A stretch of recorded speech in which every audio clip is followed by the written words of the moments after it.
Hello friends, looking at current affairs for 24th June. The news items picked up from the Hindu newspaper are these 10. We'll look at them in detail. The first one, Punjab amends Excise Act to allow clubs, hotels and near highways to serve liquor. So this is significant. This is an amendment bill which has been passed by the Punjab legislature. So the Punjab Excise Amendment Bill 2017. So this is allowing hotels, restaurants and clubs to serve alcohol within 500 meters of highways. So this is actually now banned because of a Supreme Court ruling. So Supreme Court in December 2016, you should know, ruled that liquor should not be sold along national and state highways. So this was the Supreme Court ruling in December 2016. It banned sale of liquor along both national and state highways, and also the advertisements of such shops, liquor shops, shouldn't be visible from the highways.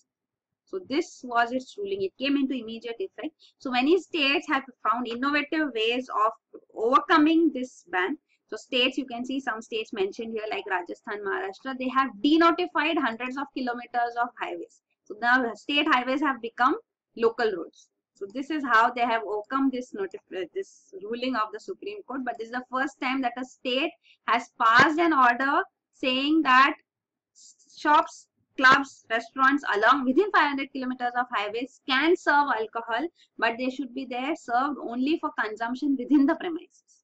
It cannot be allowed to be taken out.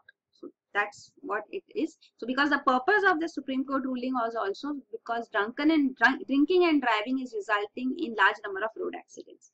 So you cannot buy along the road, but then if you stay there and drink, but then the effect would remain for long. So even if you drink and take a drink and go on the road, it is the same thing. So what would be the Supreme Court's response to this ruling?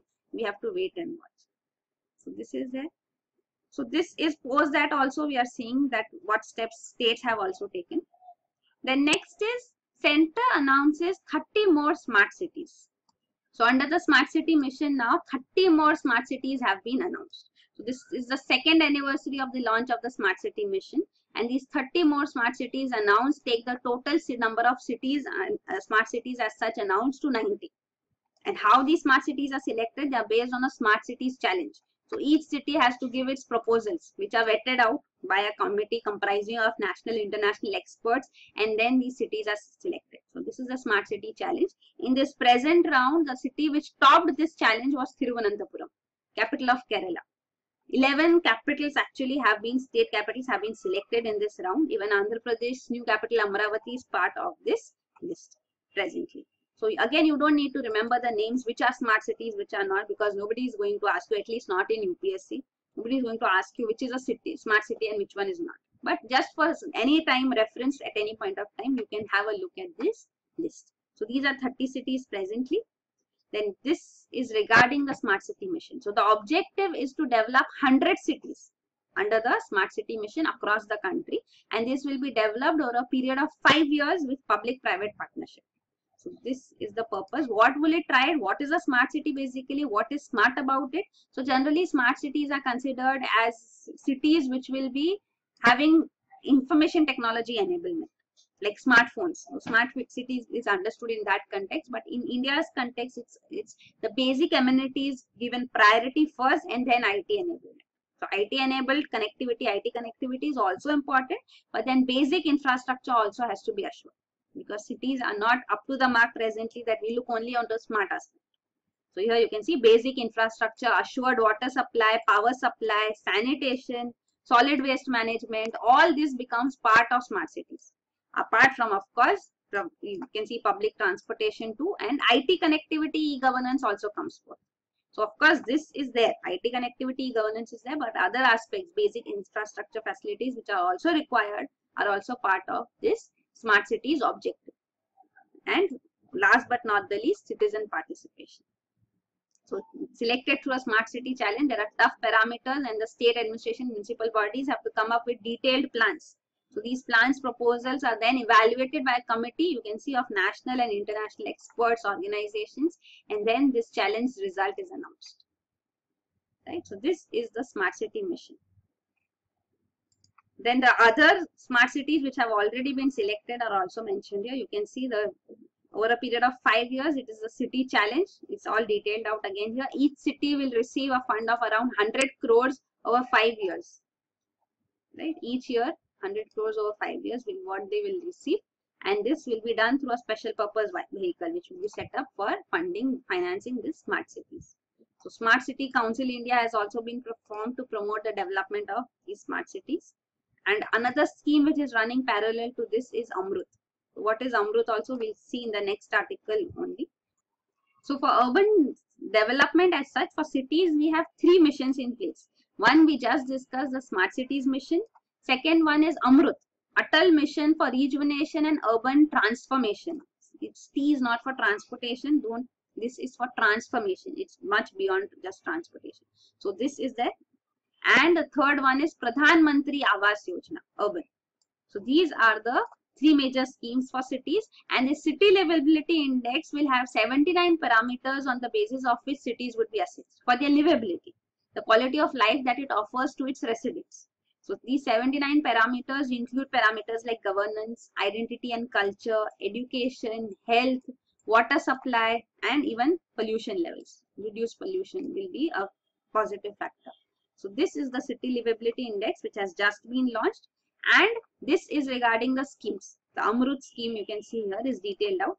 So the Smart City mission and the Amrut mission, how are they different? So Smart Cities is an outlay for 100 cities. So 100 smart cities would be built over a period of 5 years with 100 crores being provided as central assistance per city per year for 5 years. So this is Amrut Smart City mission.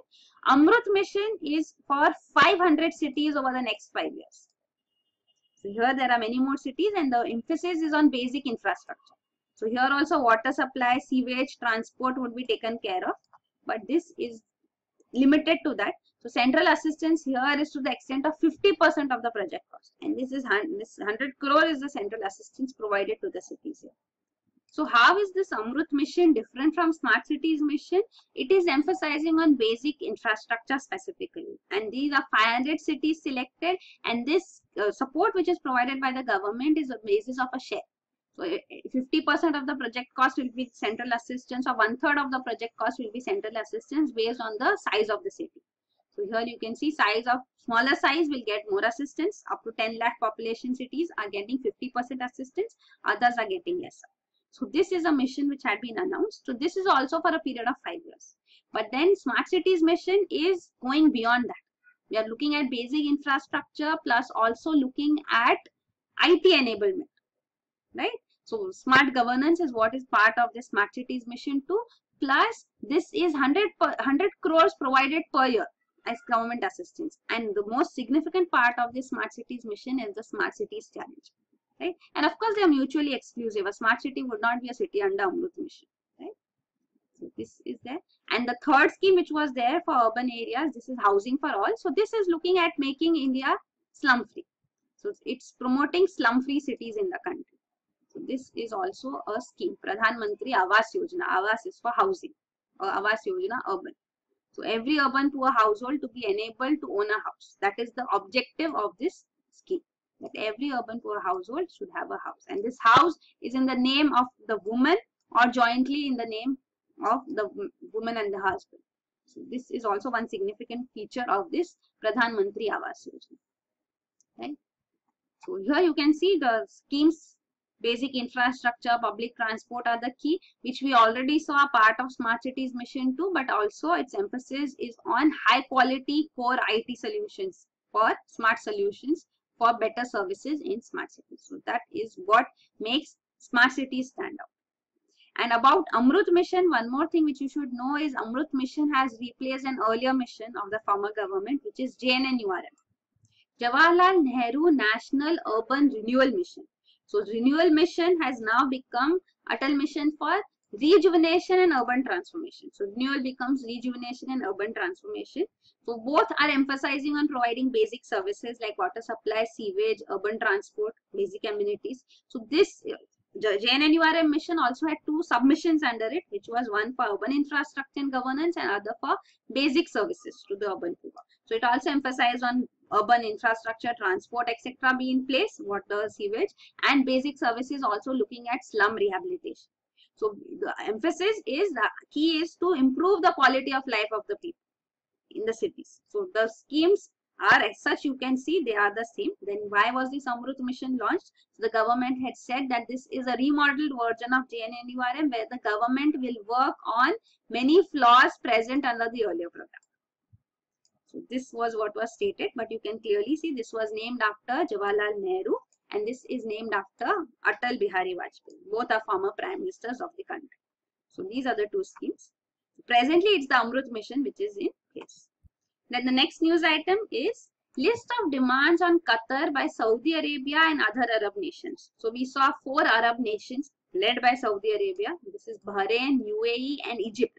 These nations have cut their diplomatic ties with Qatar just a few days back. So after this, now these nations, through the mediator, Kuwait is acting as a mediator in this case, they have presented a long list of demands to Qatar. So if Qatar accepts these demands, then these diplomatic ties would be reinstated. So this is the demand being made, but this is a long list of demands which Kuwait has also said to be unacceptable. So here you can see first demand is to curb diplomatic ties with Iran. So we had already discussed this, that Qatar has been targeted, the actual target but is Iran. So that is clearly highlighted in this list of demands. So curb diplomatic ties with Iran, close all its diplomatic missions there, expel members of Iran's Revolutionary Guard from Qatar and cut off any joint military cooperation with Iran. So this is first demand with respect to Iran. Then its second demand is sever all ties to terrorist organizations. So now terrorist organization in quotes because these are referring to Muslim Brotherhood, Islamic State Group, Al-Qaeda and Hezbollah. So out of these Muslim Brotherhood and Hezbollah, there are many states which have a difference of opinion whether they recognize them as terrorist groups or not. But then they are listed as terrorist groups by Saudi Arabia, so they are to be considered. So this is another demand being made on Qatar. Then it's saying third demand to shut down Al Jazeera. So Al Jazeera is its news agency, state news agency. So this has to be shut down. It said shut down news outlets that Qatar funds. So all such news outlets which it is funding had to be shut down. Stop all means of funding for those individuals who are designated as terrorists by Saudi Arabia or US. So this is another demand being made. You can see. Also another is immediately terminate the Turkish military presence currently in Qatar. So Turkey is also being brought into the picture here. So Turkish military presence in Qatar also has to end. So these are some of the major demands. Apart from this, also those terrorist figures which are wanted by Saudi Arabia, UAE and other nations, they have to be handed over. So this, and also it says that stop granting citizenship to wanted nationals from Saudi Arabia and other nations. So those citizens are wanted there, they are giving them Qatari citizenship. So this also should be stopped and revoke the citizenship which has been already granted. Then stop all contacts with political opposition in Saudi Arabia and all these nations, Arabian nations. So this is also there. Then pay reparation and compensation for loss of life and other financial losses which have been incurred because of Qatar's policy in recent years. So this is an extreme list of demands actually being made. It says align itself with the Gulf and Arab nations militarily, politically, socially and economically. Don't stay isolated and support other countries outside this region. So this is another demand made and says all these demands have to be agreed to within 10 days. And if it is agreeing, then there will be monthly audits which will be conducted to see whether they are being adhered to or not, then quarterly audits and then there will be annual audits. So this annual compliance would be checked, monitored. So this is the whole list which has been put forth now. So we'll see the expected responses that Qatar is not going to abide by all such stringent regulations. So this conflict is going to escalate. Then next is Iran's Airbus deal raises pressure on Trump. So this is regarding two Iranian airlines prospective deals which have been made with Airbus. So Airbus is a company, airlines company which provides these jetliners. So Boeing, which is a prominent company in US, and Airbus, which is from Europe. So with both of these Iranian airlines presently have agreements to procure planes. So 140 Boeing planes and 100 Airbus planes would be procured. So after the nuclear agreement of 2015, that is called Joint Comprehensive Plan of Action, with Iran and 6 major powers, these have come to a conclusion. This agreement has been signed. So after that, sanctions have been relaxed against Iran and it has been allowed to have peaceful nuclear work undertaken, and all other entities coming under the inspection by IAEA, International Atomic Energy Agency. So it agreed to these regulations and sanctions have been relaxed. So this Airbus and Boeing can have deals with Iranian airlines. But then for Boeing, which is from US, is one thing, but even for Airbus, there are many components in the Airbuses also which are from US. So for that, US government will have to sanction. So they must be licensed by the US government because of this components and technology being from US. So export control regime is what is regulating these. So US approval will be required even for Airbus deals. And of course, for Boeing deals, it would be required.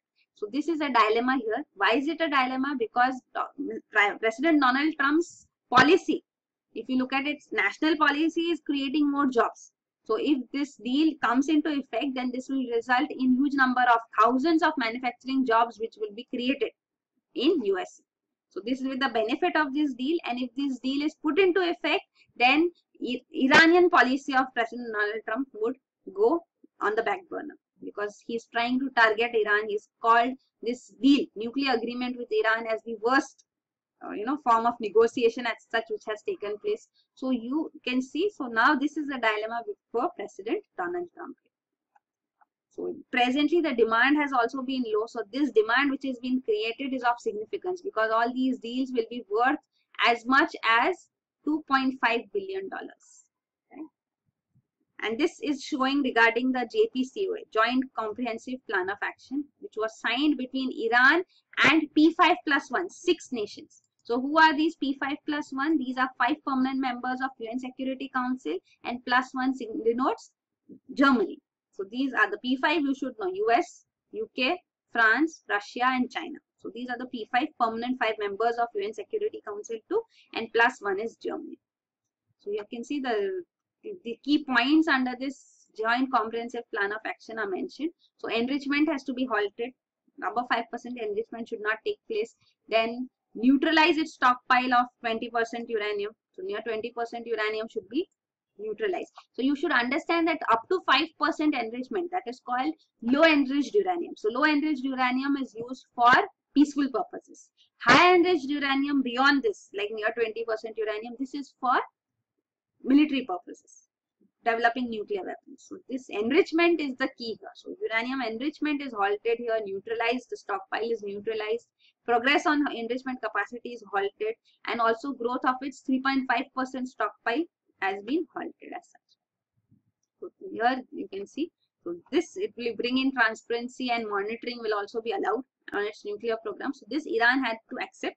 Once this is accepted by Iran, then in return of this, the P5+1 nations would lift the sanctions. So you can see it will be provided relief with respect to the sanctions, including on the oil, finance and banking sector. This is what is stated. Then next is US strikes in Syria kills 472 civilians in a month. Monitor. So US-led coalition is undertaking air strikes in Syria. So these 2 Syrian provinces which are mentioned here too are being struck presently too. So these are, one is Raqqa and Deir ez-Zor. This Deir ez-Zor and Raqqa province are the 2 provinces in Syria being bombed. So in this, many civilians have lost their lives. In the last 1 month, it has seen the highest casualties as so far since September 2014 when the US intervention took place in Syria. So this is being highlighted here. Many civilians and children have been killed. The coalition here is saying that we are taking every measure to avoid hitting civilians. It is saying we are also aborting missile attacks at the last moment if we see a civilian unexpectedly wandering into the target zone. So this is a statement coming from them. But still, if you look at it, the official report themselves, they say that they have unintentionally killed 484 civilians in both Iraq and Syria. But of course, the number is much more than what they accept. So this is been highlighted in this report also. And this airstrikes have presently intensified after President Donald Trump signed an executive order in which he stated that revised plan should become forthwith to wipe out the jihadists completely. So then again a renewed vigor has been provided to the Syria mission, and the casualties have also increased consequently. So this you should know about the cities here in Iraq and Syria and who are controlling them. So you can see Islamic State controlled region, Syrian rebel controlled region, Syrian government controlled region, and Iraqi government controlled region. Kurds in Iraq is shown here, and the Kurds in Syria also. So you can see the map. This is Syria. This is the boundary between Syria and Iraq. So this is Iraq. So the Kurds here you can see are in the northern region in both the states, and this is the region under the Syrian government control, and this blue region you can see is the region under Iraqi government control, and this blue purple region is under Islamic State. So darker color means higher concentration of these forces. So these are the regions where they are in high concentration. Raqqa, which we spoke right now of, Raqqa and Deir el-Zor are here. This is mentioned. Other prominent places which you should know about, and where are they importantly. So Aleppo is again in Syria, you can see here, and Damascus, which is the capital. And in Iraq, you have the capital, of course, is Baghdad. But the regions where we are seeing Islamic State gaining prominence is Mosul. Here. Okay. Then this is again a picture showing the regions where this Islamic State has been able to have its control. So Mosul has been tried to be freed from Islamic State for long. Raqqa, another place in their control, and Palmyra, which has almost been freed from Islamic State now. The next is panel to oversee progress in UN's Sustainable Development Goals. So the government has now announced that it will set up a high-level committee headed by Chief Statistician of India, which will look into the progress which the country has made towards UN Sustainable Development Goals. So what are these UN Sustainable Development Goals? You should know they aim at fighting poverty, inequality, tackling climate change. So the details you see are provided here. So this has been stated by the government of India in its voluntary national review report, which it has submitted to the UN Forum on Sustainable Development. So through this we come to know about the details as such. So this committee will now be set up, and the sustainable development goals are important. You should know the details about them. So here you can see first one is regarding poverty, no poverty, eliminating poverty. So of course sustainable development goals are a succession to millennium development goals. So millennium development goals were announced in the millennium in the year 2000, and they have to be achieved by 2015, in 15 years. And now these sustainable development goals have to be achieved till 2030. So they are a succession to the millennium development goals, and they are much broader and having sub parameters under them too. So that is there. So you can see no poverty, then second is zero hunger, then health and well-being, education, gender equality, clean water sanitation, afforestation and clean energy is also there. So you can see environment related, it is afforestation, clean energy, climate action, life below water has to be taken care of, life on land. So these are related to environment, and of course sustainable cities and communities. Then another one is reduction in inequalities, was again social aspect coming forth here along with this. Decent work and economic growth. So economic aspect is also the industry, innovation and infrastructure. Responsible consumption and production is also there, which you can consider as part of sustainable development, the key to environment too. And this one is peace, justice and strong institutions. And finally, partnership for the goods. So working together towards this. So these are the 17 major goals under the sustainable development goals, and there are sub goals under it too, you should know. So for these, the government is now going to have a committee set up which will look at India's progress on these sustainable development goals. So the Ministry of Statistics and Program Implementation is the one which is already developing, and a draft has already been developed of national indicators which will be used to measure the progress of SDGs in India. And this will also take in data from the private agencies, because the government says that many of these SDG goals are such that they are not directly linked to centers' provision of public services.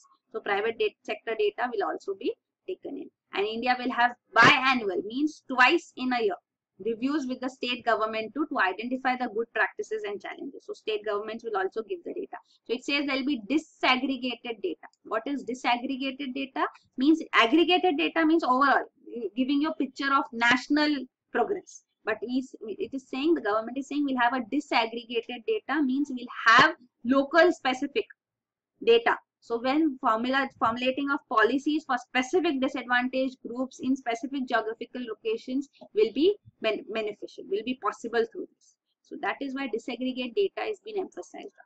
So this all is mentioned in this review report to the UN. Then the next news item is RIL BP withdraws case against government. So this is regarding Reliance Industries Limited and its partner British Petroleum. We recently heard the news that they have announced 40,000 crore fresh investment as such.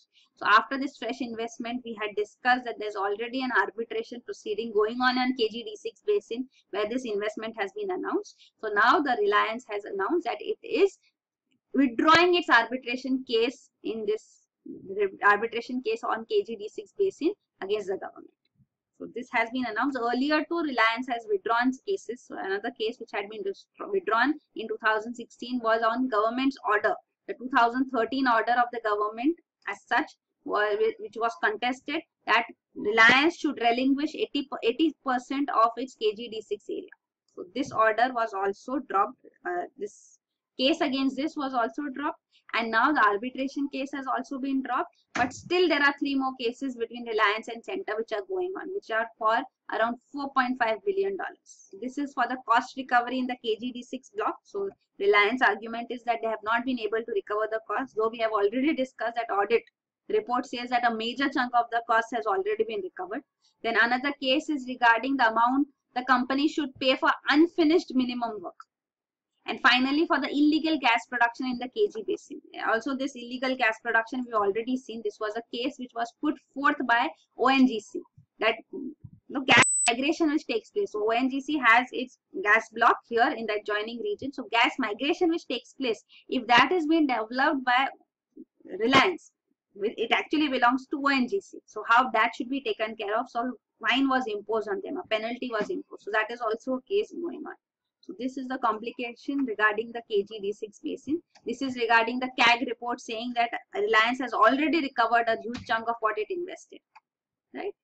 So this is all that. And this is regarding the arbitration case too, because it was saying that this is not profitable to them. Reliance argument was that. So this was an arbitration that it wants to surrender KG-D6 area. But after the investment now, this arbitration case has been withdrawn by Reliance. Then the next news item is lenders approve 86,000 crore SR oil sale to Rosneft. So this is regarding SR Group. So this SR Group is having an outstanding loan of 1,200 crore rupees. So this is again a non-performing asset, NPA. And this NPA, it is owing to 23 creditors, which also includes LIC. So the joint lenders forum has been formed of 23 lenders led by SBI and ICICI to resolve this NPA. So what we have been discussing regarding insolvency and bankruptcy court, 12 major defaulters have been taken up on a priority basis, which each having 5,000 crore as an outstanding loan. So all that is presently action being taken. But before that too, action has been taken. There are provisions, and this joint lenders forum is a provision which has already been in place and which had been initiated for SR Group. So this joint lenders forum has been formed to resolve this NPA. What can be done? So actually SR Oil signed a deal with Russia's Rosneft. So this company deal was signed to sell its Gujarat refinery. So this Gujarat refinery would be sold, and this deal was worth rupees 86,000 crore. So this deal will also be the largest FDI inflow into the country. This has already been passed. This is not the new news. This was also announced with much fanfare in October 2016 in the presence of Prime Minister Narendra Modi and Russian President Vladimir Putin during the BRICS summit in Goa. So this deal was signed then. What is the news presently? This deal actually was not accepted by LIC earlier. So LIC was creating hurdle. SR Group is held presently by Ruyas. So Ruyas will now have a minority stake after they sell their SR Oil. So they are facing trouble even in the steel sector. So they have huge NPA over there too. So to take care of this deal was finalized. So now LIC, the entire Joint Lenders Forum Consortium, including LIC, have approved this deal. So this is the news presently. So SR Oil, it owns this refinery in Gujarat, which operates a 12 million ton refinery in Gujarat. Also, the deal involves transferring around 3,500 oil retail outlets, which SR Group holds. Right. So this is the news. The plant, this refinery plant also has a captive power plant, 1010 megawatts. Also a 558 million ton deep draft port is also part of it, which helps it import crude and export finished products as such. Then this is regarding the entire deal, the gist of this deal. You can see the deal size and what is being sold off, the port, the refinery, the retail outlets, all that is there, related infrastructure. And shareholding after the deal is concluded, 49% share would go to Rosneft, this Trafigura, United, Capita Partners, which are also part of this deal. So 49% will be with Rosneft, 49% with them, and 2% will stay with RIA. So they'll have a very minor stake here. Then. This is there. So here you can see again how the debt would be taken care of. Same thing is shown here. And this is regarding the Joint Lenders Forum. So this is an initiative which has been taken. So this recovery plans have to be discussed, because we are seeing that non-performing assets have generated. But these non-performing assets are not an issue with each bank individually, because large corporate sector had taken loans from various banks. So if that is a trouble, not just one bank, but all banks. Many banks as a consortium. So that's why this idea was put forth, that a consortium of these banks should be formed. And they should have a recovery plan for this particular company about how each of them can then recover their loans and the NPA issue can be resolved. So that is why this Joint Lenders Forum initiative was taken. So they will discuss recovery plans. So where banks have to decide whether the entire loan or part of it can be converted into equity. So this is also one way in which the NPA can be resolved. And consent of at least 75% of the creditors by value and 60% of the creditors by number is required. So if only this is consent is provided, then only it will be put into effect. The recovery plan put into effect. So this is the idea, Joint Lenders Forum. So decision has to be taken within 30 days of the review of the account. So within 30 days you decide. So through this we are seeing the SR oils NPA is proposed to be resolved.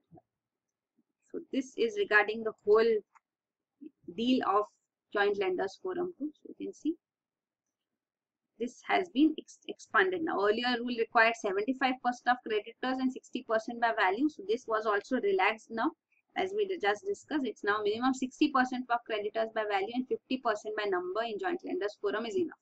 So this relaxation was also given so that approval of Joint Lenders Forum initiative and resolving of NPS can take place. So banks will have to implement the agreed plan without any additional conditions, and those who do not support this plan, because only the majority are supporting, those who do not support, they'll be given a time they can exit the group. You decide what you do with your NPA. If you're not accepting this plan, you can exit from the group. Right? So this is there. Then next news item is M-Banking now under Ombudsman purview. So this is about banking ombudsman. So actually a banking ombudsman has been in place since 1994, and in 2006 this new banking ombudsman scheme has also come forth.